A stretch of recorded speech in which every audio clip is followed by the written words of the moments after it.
एक बार आज फिर से सबको ये कहने के लिए आया, ये आमदार इतना भी शरीफ नहीं है जितना आप लोग समझ रहे हैं।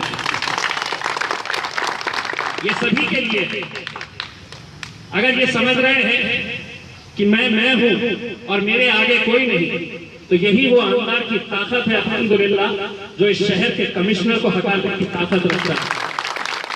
ये वही वो आमदार है जो 50 सालों के अंदर सिटी चौक पुलिस स्टेशन के अंदर खड़े रह के पुलिस वालों को उधेड़ सकता है। तो अगर कोई अपने आप को ये तोप समझ रहा है कि मैं हूं और मैं जो बोल रहा हूं बस वही है, तो ये समझ लेना कि शराफत की मेरी भी इंतहा रहेगी।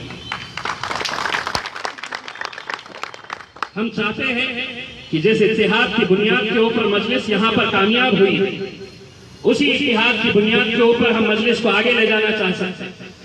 हमारी कोशिश है, हम ईमानदारी से कोशिश कर रहे हैं। और यकीन मानिए, एक बात मैं आपको यहाँ पर कसम खा के कहता हूँ कि जिस दिन आवाम कहेगी कि हमें इम्तियाज जलील नहीं चाहिए, आप यकीन मानिए इम्तियाज जलील कोई आमदारगी का मोहताज नहीं है। अगर आप कहेंगे कि नहीं, लेकिन असद अवैसी साहब, अकबर अवैसी साहब ने मुझ पर भरोसा जताया है, यकीन जताया है। मैं 2 दिन पहले जब उत्तर प्रदेश में गोंडा से बहराइच की तरफ गया, वहां पर एक बहुत बड़ी दरगाह थी। उस दरगाह में उर्स का चल रहा था। वहां जाने के बाद पता चला है कि मजलिस की मोहब्बत क्या होती है। इतना नौजवान लड़का वहां पर इकट्ठा हो गया था सिर्फ इस बात के ऊपर कि औरंगाबाद का आमदार इम्तियाज जलील यहां पर आया हुआ। ये मोहब्बत जब वहां पर हम देखते हैं तो हमें यकीन होता है कि मजलिस को चाहने वाले, वरना कितने आमदार हैं, कितने आमदार हैं। आज क्या वजह है कि आज अल्हम्दुलिल्लाह हमसे कई 100 किलोमीटर दूर बहराइच के एक छोटी सी जगह के ऊपर वहां पर इतना सारा नौजवान इकट्ठा हो जाता है। दोस्तों, आज सियासत किस राह पे जा रही है आप अच्छी तरह से समझ सकते हैं। आप देख रहे होंगे कलेक्टर ऑफिस के सामने मुसलमानों को, मराठाओं को रिजर्वेशन देना। मैं आप लोगों को एक बात कहना चाहता हूं। अभी कुछ दिन पहले मुख्यमंत्री देवेंद्र फडणवीस ने एक मीटिंग मुंबई में कॉल किए थे। मैं और बैरिस्टर असदुद्दीन अवैसी साहब हम लोग सांगली से निकले थे। हमें आना था जलगांव को, लेकिन जब गाड़ी में थे तो मुख्यमंत्री ऑफिस से मुझे फोन आता है और ये कहते हैं कि मुख्यमंत्री साहब ने ये मीटिंग रखे हैं रिजर्वेशन के ताल्लुक से और आपको ये मीटिंग अटेंड करना है। मैंने फौरन उनसे ये कह दिया कि मेरे असद अवैसी साहब आए हुए हैं, हमारा प्रोग्राम है और मैं आ नहीं सकूंगा, हम वारिस पठान को वहां पे भेज देंगे। फिर थोड़ी देर के बाद सीएम ऑफिस से उनके ओएसडी का फोन आता है और वो ये कहते हैं कि मुख्यमंत्री साहब ने कहा है कि नहीं, इम्तियाज जलील को बोलिएगा कि आप आना हो मीटिंग अटेंड करने।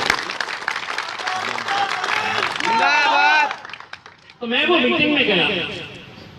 आपको ताज्जुब होगा कि वो पूरी मीटिंग के अंदर शिवसेना के, भाजपा के जितने भी मंत्रियां थे वो पूरे थे।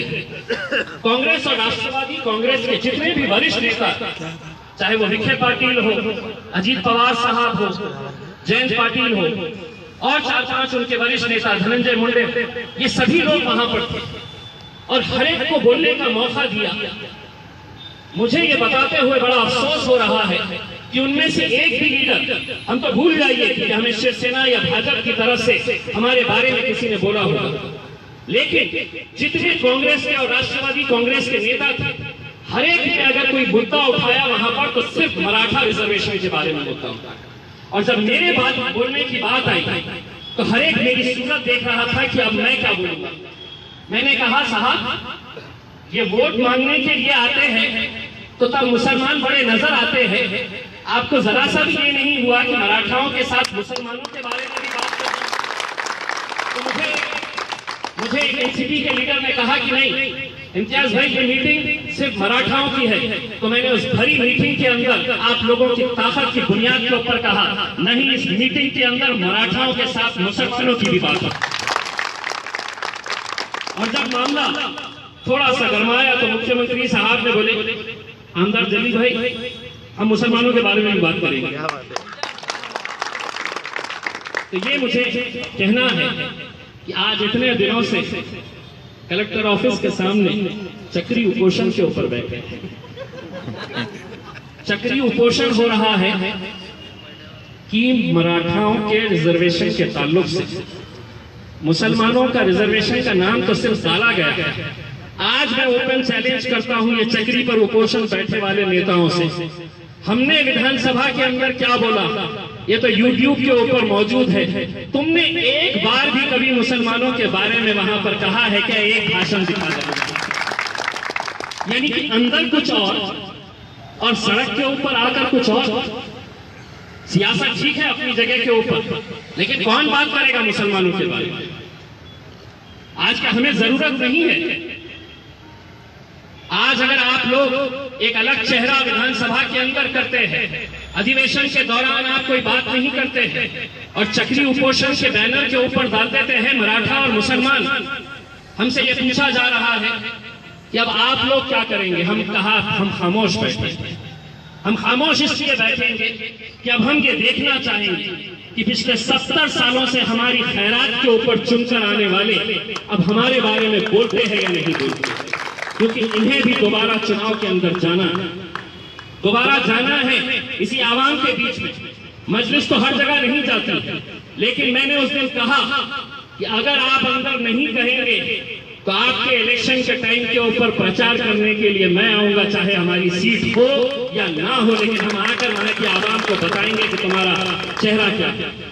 मेरे भाइयों, आज इतने सारे काम जो कॉर्पोरेटर्स के जरिए किए जा रहे हैं, मैं बहुत फख्र के साथ ये कहता हूं कि तकरीबन कॉर्पोरेटर्स बहुत अच्छा अल्हम्दुलिल्लाह काम कर रहे हैं। कुछ 19-20 हो सकता है, कुछ इलाकों के अंदर कई सालों से काम नहीं हुआ, लेकिन उसके बावजूद भी कोशिशें जारी हैं, बहुत ईमानदारी के साथ मेहनत कर रहे हैं। मैं खुद उन इलाकों के ऊपर फोकस कर रहा हूं जहां पर हमने चुनाव लड़े थे लेकिन हम हारे, यानी कि वहां पर भी हम थोड़े वोटों से हारे हैं। इसका मतलब ये नहीं है कि जो आवाम ने हमको वोट दिया था उस इलाके के अंदर वहां पर हम उन्हें नजरअंदाज कर। कॉर्पोरेटर्स अपना अपना इलाका तो संभाल रहे हैं, वो अपने अपने इलाकों को अच्छे तरीके से संभाल रहे हैं, लेकिन कई ऐसे इलाके हैं जहां पर हम फोकस करना चाह रहे हैं, वहां की भी आवाम को ये बोलना चाह रहे हैं कि इस बार हम हारे जरूर होंगे, लेकिन हम आपको छोड़े नहीं हैं, हम आपका साथ हासिल करते रहेंगे। मैं एक बार फिर से तमाम नौजवानों से ये अपील करना चाहूंगा कि अब हम लोग सोशल मीडिया की दुनिया से थोड़ा सा बाहर आए, हम लोग फेसबुक और व्हाट्सएप की दुनिया से थोड़ा सा बाहर आ जाए। थोड़ा सा बाहर आकर आप लोग दिखाए कि अब हम लोग सड़क के ऊपर भी आएंगे, हम लोग काम भी करेंगे। अगर हर कोई